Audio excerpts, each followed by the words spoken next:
The final part from your equations lab has to do with molecular equations and complete ionic equations and net ionic equations.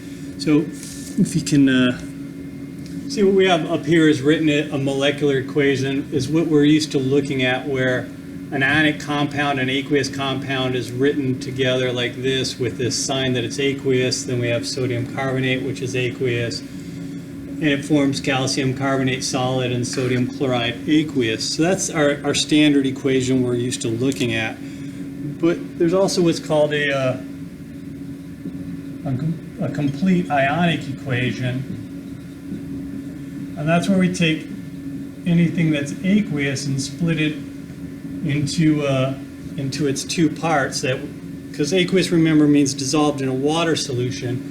So if we have an ionic compound that's aqueous, what we really have are those ions floating around in solution. So we would break this calcium chloride into calcium, and calcium has a 2+ charge because it's in group 2.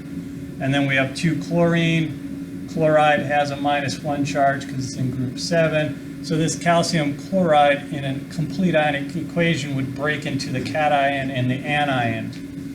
Then we would come over here and say, well, this is also aqueous, the sodium carbonate. So it's going to form 2 sodium cations, and they have a +1 because they're in group 1. We have a subscript of 2, so there's 2 of those. And then our carbonate from our polyatomic ion table is a -2 charge, and that would be on one side of our arrow. On the other side, we have calcium carbonate, which is a solid, so that means it's a precipitate. It's not broken apart into the ions, it's stuck together as a solid. It's not aqueous, so we do nothing with it if it's a solid, a liquid, or a gas, right? And so the calcium carbonate stays together, but the sodium chloride is aqueous, so we have 2 sodium cations and 2 chloride anions floating around in solution as well. And if you look at this complete ionic equation and you look at both sides of the arrow, what we see is on this side we have these sodium cations. We have 2 of them. Here we have 2 sodium cations.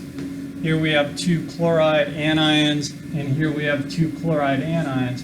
So they didn't change from one side of the equation to the other, so that means they're not taking part in this chemical reaction, right? And so these are called spectator ions. And so spectator ions are like these ions that are just floating around watching what's going on, but they're not taking part in the chemical equation. And so that brings us to our final type of equation. We can write what's called a net ionic equation, right? And the net ionic equation just shows us what is actually taking part in the reaction, so it ignores any spectator ions. So we're going to come up here and say, well, this isn't taking part in the chemical equation or reaction because it's the same on both sides of the arrow, so it's not changing in the chemical reaction. This isn't taking part because you have 2 sodium here and 2 sodium here. So those things that I've circled are the spectator ions, and they're not participating in this chemical reaction. So all that's really going on, we take whatever's left, and you can even cross these out if you want, so you're not considering them. All we're considering is what is left, and so we have these 3 parts here, and they stay on the same side of the arrow. So on one side we have our calcium 2+, that's aqueous, and it bumps into some carbonate, 2-, that's aqueous, and then it ends up forming this calcium carbonate that is solid. Right, and so that's how you write the molecular equation, the complete ionic equation. Then you can identify these spectator ions and remove those. Right, so we could have done the same thing just by erasing these spectator ions. And then what we ended up with by erasing the spectator ions is our net ionic equation. So that's the last thing you're expected to do in this lab, is to write out your molecular equations, then convert those to complete ionic equations, and then come up with the net ionic equation.